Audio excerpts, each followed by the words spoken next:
Plus d'un mois après leur notification d'inéligibilité au financement de la cuvée 2023 du programme d'entrepreneuriat de la Fondation Tony Elumelu, les candidats qui avaient pourtant franchi toutes les étapes sont aux abois. Quelques 600 et poussières d'entrepreneurs africains qui ne sont pas originaires du Nigeria ont eu à recevoir des emails d'inéligibilité sans avoir une explication concrète. Et c'est ça qui nous déstabilise dans tous nos projets. Et nous voulons juste avoir une réponse de cette fondation. De 100 000 postulants au départ à 1000 à la dernière étape, le processus de sélection a valu une tonne d'investissement sur les plans fiscal, infrastructurel et financier. Il fallait payer le bail, payer tout ce qu'il faut, tous les timbres qu'il fallait pour que l'entreprise soit à jour et que la non-redevance soit disponible. Avoir un compte bancaire commercial. À cette étape finale, on nous a demandé un dernier document qui était un document notarié.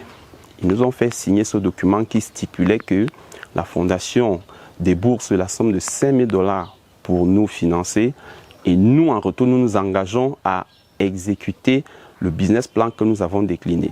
Une assurance, le document notarié et coup de tonnerre, plus de 1000 Africains ayant atteint la phase de décrochage de $5 000, près de 3 millions de francs CFA, sont tous déclarés inéligibles.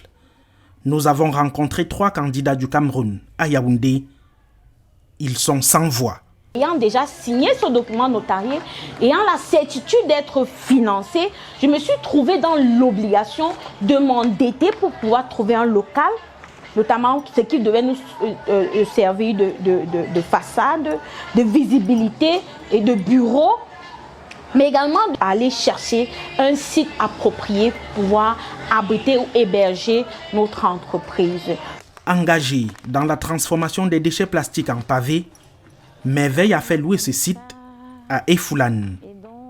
Du côté de Damas, Richard s'est investi dans la production des champignons. On a investi pour réaliser déjà cette machine qui nous sert à concasser les rafles de maïs, puisque dans notre projet, nous les utilisons pour produire des champignons.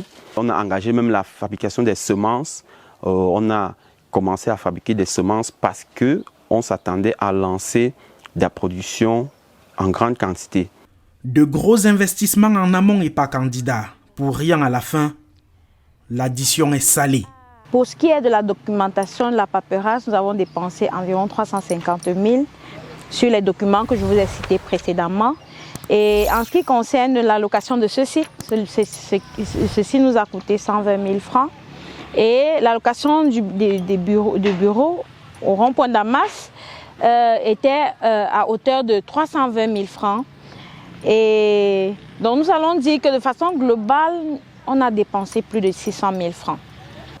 Les dépenses sont chiffrées autour de 450 000 francs. Oui. Maintenant, au regard du sérieux que le programme nous inspirait, on avait cette confiance-là que au démarrage, ce ne serait pas un problème. J'ai eu à débourser plus de 200 000 francs pour créer et pour avoir tous ces documents. À côté de ces engagements, il faut rester à jour, volet fiscal. Il faut payer la patente avant la fin février pour ne pas être dans le rouge, comme je peux dire. Ces exigences supplémentaires nous mettent une grosse pression et on ne sait pas s'il faut fermer l'entreprise, comment il faut l'exploiter, puisqu'on n'a pas reçu le capital qui nous permet de la faire fonctionner. À la banque, le compteur entretien tourne.